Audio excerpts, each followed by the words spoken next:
Informação, Barroso. Então, trazer um vídeo do Eduardo Bolsonaro, fez uma publicação dizendo que, e trazendo inclusive as matérias que recentemente falam sobre o seu julgamento, o julgamento daquela denúncia contra o Eduardo Bolsonaro por atuação nos Estados Unidos e por supostamente coagir a corte aqui no Brasil, coagir o Supremo Tribunal Federal. É um vídeo rápido e acho que é interessante a gente colocar no debate também. Vamos acompanhar. Vamos lá. O STF antecipa o meu julgamento com a acusação de coação. Primeiro, isso daí é algo sem pé nem cabeça. Eu não tenho nada à minha mão que possa pressionar os ministros do STF. Eles falam que a sanção poderia ser um meio de coação. Eu não tenho caneta nem poder para assinar nada disso, então é um instrumento que não está à minha disposição.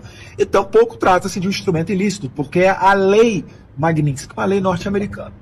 Então, isso daí é óbvio que é parte de uma construção para me tirar do tabuleiro político de qualquer maneira de 2026, para tentar enfraquecer o nome Bolsonaro e achar que assim eles vão enterrar o movimento político. Não irão. Apenas reforçam tudo aquilo que a gente sempre fala, da lawfare, da perseguição, e esse canhão vai se voltar contra todos aqueles que Moraes e os seus comparsas a se identificarem como inimigos, permitindo que só uma direita permitida possa configurar nesse tabuleiro político brasileiro.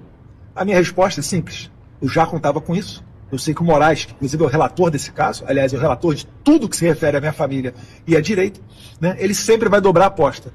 Eu, do lado de cá, podem ter certeza, me mantenho firme e forte, convicto de que estou fazendo certo, porque a liberdade sempre é prioridade. Um abraço a todos vocês. Não parar, não precipitar, não retroceder. Nós venceremos. Amém. Aliás, Borgo, processo que mantém preso o presidente Bolsonaro sem nenhuma justificativa, né? Bom, vamos lá. Código Penal, artigo 344. Coação no curso do processo. O que significa?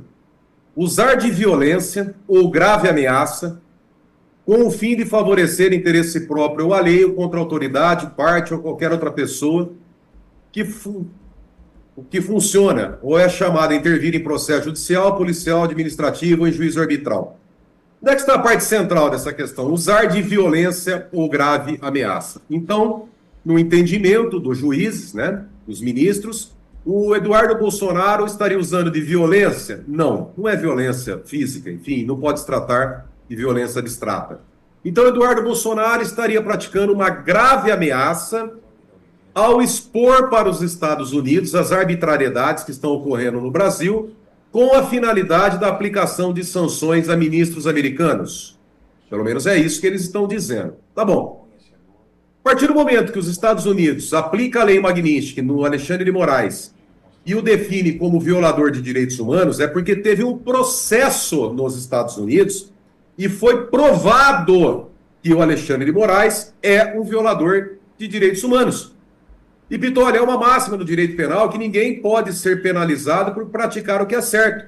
Se o ministro Alexandre de Moraes é um violador de direitos humanos, já está comprovado através de um processo nos Estados Unidos, o que o Eduardo Bolsonaro fez nada mais foi do que expor a realidade.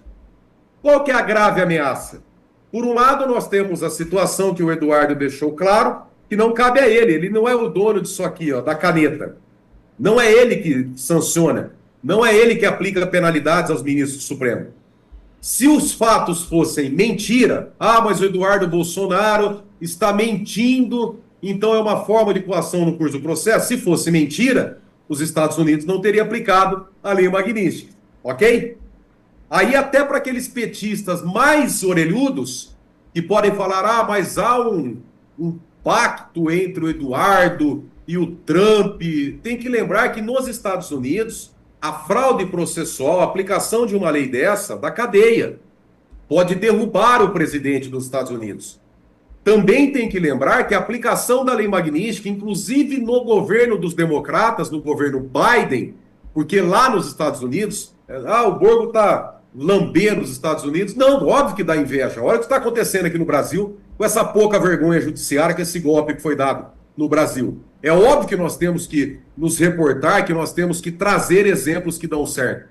Nos Estados Unidos, independente da direita ou de esquerda, quando o ataque é contra a democracia, quando o ataque é contra o seu povo, eles acabam se unindo lá. Tanto é que várias penalidades da Lei Magnitsky foram aplicadas no governo dos democratas. E nem por isso os republicanos tentaram derrubar, porque eram ataques contra o povo americano. Então, uma aplicação da Lei Magnitsky pelos republicanos, pelo Donald Trump, não está tendo objeção, enfim, não vão conseguir derrubar a esquerda dos Estados Unidos. Se os Estados Unidos aplicou a Lei Magnitsky porque entenderam que era correta, porque o Alexandre de Moraes violou direitos humanos, o Eduardo Bolsonaro não praticou grave ameaça, porque ninguém pode ameaçar outro por fazer o certo. É a mesma coisa eu chegar para você e falar, Pitoli, se você não agir corretamente, eu vou mandar te prender, eu vou te denunciar. Ora, espera um pouquinho, que ameaça que é essa? É óbvio que você tem que agir corretamente. Pitoli, se você roubar alguma coisa, eu vou te denunciar para a polícia. Isso é ameaça? Claro que não.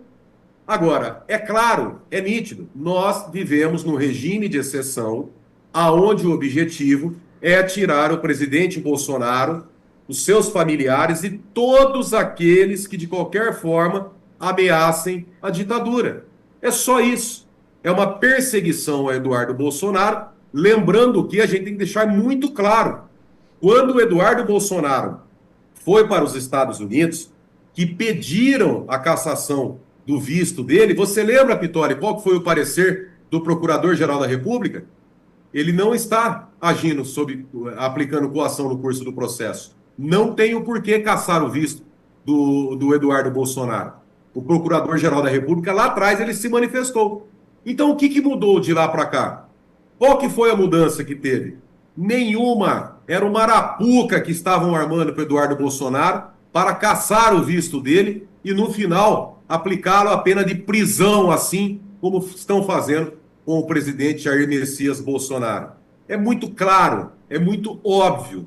Pena que a prostituição jornalística que esses meios de comunicação se submeteram, e me perdoa falar desse termo, me perdoa falar desse jeito, mas as pessoas têm que entender a força da palavra para mandar, para passar a mensagem do que está acontecendo no Brasil. Mas o nível que chegou a imprensa, nesse comodismo, nessa subserviência, nessa submissão ao dinheiro público, não expõe a verdade à população. Enquanto isso, eles vão deitando e rolando. Pega lá o Eduardo, pega outro deputado, pega outro senador. O regime, o objetivo do regime é tirar do caminho, é processar e prender todos aqueles que possam oferecer algum risco ao golpe que foi dado no Brasil.